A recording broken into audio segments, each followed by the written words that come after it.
ପାନ ଖଣ୍ଡେ ଆଣବେ ବୋ ପାନ କାଠ ଗଣ୍ଡି ଭଳିଆ ଠିଆ କାଇଁ ହେଇଛୁ ଗାଡ ବୋଉ କଣ ବେ ଗୋଟେ କଥାଟେ କହିଥାନ୍ତି ବୋଉ ଟିକେ ବାପ ଘର ଯାଇଥାନ୍ତି ରାକ୍ଷୀ ପୂର୍ଣ୍ଣିମାଟା ତ ଦେଖଲ ମାଇପେ ଦେଖ ନ ଦେଖିଲେ ଲୋକ ଦେଖ ଗମା ପୁନେଇରେ ଘରୁ ଗୋଟେ ଟଙ୍କାର ବାର ନାହିଁ ବାପ ଘରୁ ଯାଇଥାନ୍ତି କାଇଁ ତ ଭାଇକୁ କହୁନୁ ଭାର ନେଇ ଆସିବ ତୋର ରାକ୍ଷୀ ପ୍ରେମ ଉଛୁଳିବ ଭାଇ ହାତରେ ରାକ୍ଷୀ ବାନ୍ଧି ଦବ ଦିନେ ନାହିଁ କାଳେ ନାହିଁ ଗମା ପୁନେଇରେ ଭାଇ ଭାଇ ଦିଦି ବା ଘରକୁ ଆ ଦିଦି ଜାଣିଛୁ ମୋ ହାତରେ ପୂଜା ପିଙ୍କି ପ୍ରଜ୍ଞା ସବୁ ରାକ୍ଷୀ ବାନ୍ଧିବା କହିଲେ ମୁଁ କହିଲି ନାଇଁ ମୋ ଦିଦି ହାତରେ ଫାଷ୍ଟ ରାକ୍ଷୀ ବାନ୍ଧି ପାଗଳଟା ଠାକୁରଙ୍କ ଭଉଣୀ ଖୁସିରେ ଅଛି ଆରେ ମୁଁ ଚଳିବ ଥାଉ ବାପା ଭଲ ଥିଲେ ଆଉ ବୋଉ ଘରକୁ କିନ୍ତୁ ଭାରି ଯିବାକୁ ଇଚ୍ଛା ହଉଛି ମୁଁ ନେଇଯିବି ଘରକୁ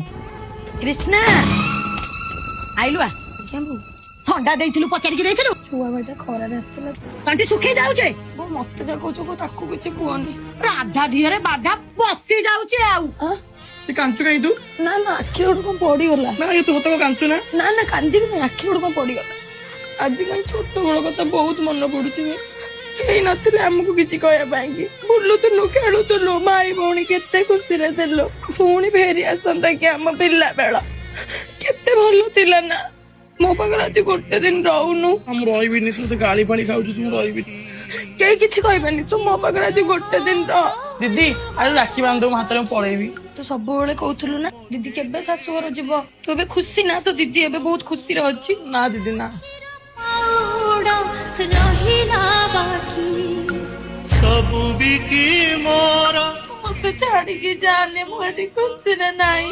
ନେଇଯିବି ତୁ ଚାଲ ମୋ ସହ ଯିବୁ ମତେ ସେଇ ଛୋଟ ବେଳ ବାପା ମାମା ତୁ ଦିଦି ସମସ୍ତେ ଦରକାର ମତେ ପରିବାର ଦରକାର ନାହିଁ ସବୁ ବର୍ଷ ମୁଁ ତ ହାତରେ ରାକ୍ଷୀ ବାନ୍ଧୁଛି ତୋ ଭଉଣୀକୁ ତୁ ରକ୍ଷା କର ମତେ ନେଇଯା ନେ ଖର୍ଚ୍ଚ କରିବୁ ତତେ ବାନ୍ଧିଲୁ ଆର ବର୍ଷ ତ ରାକ୍ଷୀ ଆସିବ ତୁ କାନ୍ଦରେ ମୁଁ ଯାଉଛି ମୁଁ ଆଉ ଆସିବିନି ଜାନି ମତେ ଛାଡିକି ମୁଁ ଆସିଛି କାହ୍ନା କାହ୍ନା ଦଶହରାକୁ ଆସିବୁ ହଁ ମୁଁ ଆସିବି ବାପା ମାମାଙ୍କୁ ଖବର